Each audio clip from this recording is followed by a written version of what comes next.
মা থাকতে মায়ের মূল্যায়ন করো। মা চলে গেলে হাজার কান্না করলেও আর কখনোই মাকে ফিরে পাওয়া যাবে না। ভাইটা অফিসে বসেছিল, হঠাৎ করে একটা কল আসলো এবং বলল, তোমার মা আর দুনিয়াতে নেই। ভাইটা অনেক কষ্টে সব কিছু বন্ধ করে দ্রুত গাড়িতে রওনা করলো, খুব পেরেশানি হচ্ছে।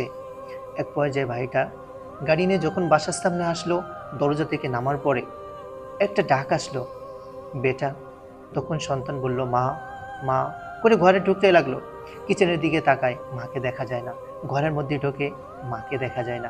দূর থেকে একটা আওয়াজ আসে, বেটা। দেখে মা বসে আছে। এরপর জিজ্ঞেস করলো, মা তুমি কেমন আছো?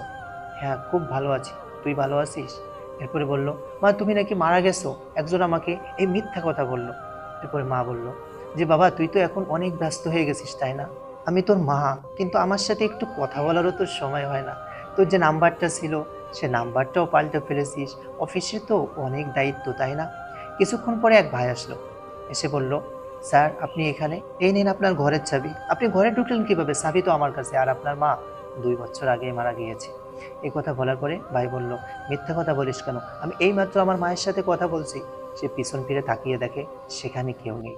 ভাইটা ভয় পেয়ে যায়। সে ভূত ভূত করে সে ওখান থেকে পালিয়ে যায়। ভাইটা খুব পেরেশানি হয়ে যায়।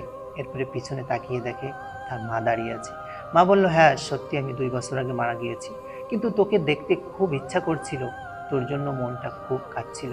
শেষ দেখাটার ইচ্ছা ছিল, কিন্তু তুই ফোন পাল্টে ফেলেছিস, আমাদের সাথে যোগাযোগ বন্ধ করে দিয়েছিস। তাই তোকে দেখার জন্য দাঁড়িয়েছিলাম। এরপর মা তাকে দোয়া করলো। দোয়া করার পরে মা ওখান থেকে চলে গেল। সত্যি প্রিয় বন্ধুরা, মা বাবা বেঁচে থাকতে তাদের ভালোবাসতে শিখুন, তাদের সময় দিতে শিখুন। তারা চলে গেলে আর কখনোই ফিরে আসবে না। আল্লাহ তাআলা সবাইকে ক্ষমা করে দিক। আমিন।